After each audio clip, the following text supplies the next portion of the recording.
Everyone, कुछ phrases देखते हैं जिससे कि हम क्या कर पाएंगे अपनी स्टेनो की जब स्पीड में आएगी हमारी डिक्टेशन तो हम उसको फटाफट से लिख पाएंगे।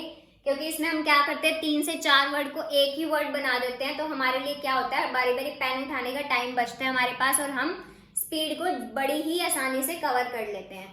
तो देखो आई विल कंसीडर को हम इकट्ठा कैसे बनाएंगे, आई विल कंसीडर, ये हमारा क्या बन जाएगा आई विल कंसीडर। विल का हमने एल लगाया और कंसीडर में dr दिखा दिया और s दिखा दिया। देखो नॉट विथ स्टैंडिंग नॉर्मली हमारा कैसे बनता था, मैंने आपको बता रखा है। एन का हुक सॉरी एन का स्ट्रोक बनाएंगे और उसमें क्या दिखा देंगे, डी को ऐसे दिखा देंगे और आईएनजी के लिए हम डॉट लगाते थे। ये हमारा क्या बन जाता था, नॉट विथ स्टैंडिंग।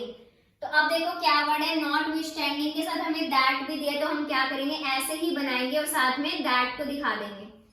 ये हमारा क्या बन जाएगा, नॉट विथ स्टैंडिंग दैट। उसके बाद देखो ऑन दी अदर हैंड को कैसे बनाएंगे, ऑन द हम ऐसे बनाते तो ऐसे ही क्या कर देंगे अदर हैंड, हैंड में मतलब हमने एंड का हुक दिखा दिया, ये हमारा क्या बन जाएगा ऑन दी अदर हैंड। उसके बाद देखो जब भी आप फ्रेजेस बनाओ ना तो उसके नीचे या तो ऐसे डबल टिक कर लिया करो या कुछ अपना हिंट जरूर लगा लिया करो ताकि आपको पता लग जाए कि अगर ऐसा कोई सिमिलर वर्ड आ जाए तो आप उसमें ना कंफ्यूज हो जाओ।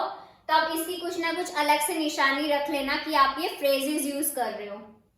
उसके बाद देखो क्वाइट एग्री में टी के लिए क्या कर देंगे, हम के को ऐसे हाफ दिखाएंगे और एग्री में जीआर दिखा देंगे, हमारा क्या बन जाएगा क्वाइट एग्री। ऐसे ही सेम क्वाइट एग्रीएबल इतना हमारा सेम बनेगा और फिर बीएल को दिखा देंगे, ये हमारा क्या बन जाएगा क्वाइट एग्रीएबल।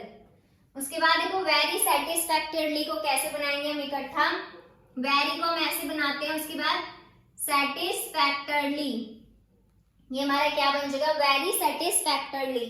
उसके बाद देखो इट कैन ओनली बी को कैसे दिखाएंगे, इट में टी को, कैन के लिए के को दिखाएंगे, ओनली बी में एन में एल का हुक और फिर बी, ये हमारा क्या बन जाएगा इट कैन ओनली बी। अब हमें बारी बारी पेन उठाने की जरूरत नहीं है, इट के लिए अलग, कैन के लिए अलग, ओनली के लिए अलग और बी के लिए अलग, तो हमारा बहुत टाइम इसमें क्या हो जाएगा बच जाएगा। उसके बाद देखो इट में ओनली बी को कैसे बनाएंगे हम इकट्ठा, इट में ओनली बी। उसके बाद देखो ट्रेडर्स एसोसिएशन को कैसे इकट्ठा बनाएंगे, ट्रेडर्स तक तो बिल्कुल सेम और फिर बस शन को दिखा देंगे, हमारा क्या बन जाएगा ट्रेडर्स एसोसिएशन। उसके बाद देखो गोइंग ऑन को कैसे दिखाएंगे, गोइंग ऐसे पूरा बना के उसमें एन का हुक और दिखा देंगे, हमारा क्या बन जाएगा going on, going on. Phrases आपके बहुत काम आने वाले हैं डिक्टेशन में, जब भी आपको 100 की स्पीड बोली जाएगी या 120 की स्पीड बोली जाएगी तो आपके 1 वर्ड ऐसे काम नहीं आएंगे, आपको ज्यादा से ज्यादा फ्रेजेस यूज करने पड़ेंगे। तब इनकी बहुत अच्छे से प्रैक्टिस करना ताकि आपके माइंड में बैठ जाए और आप इनको हमेशा ऐसे ही यूज करो इन फ्रेजेस को। तो thank you so much for watching this video.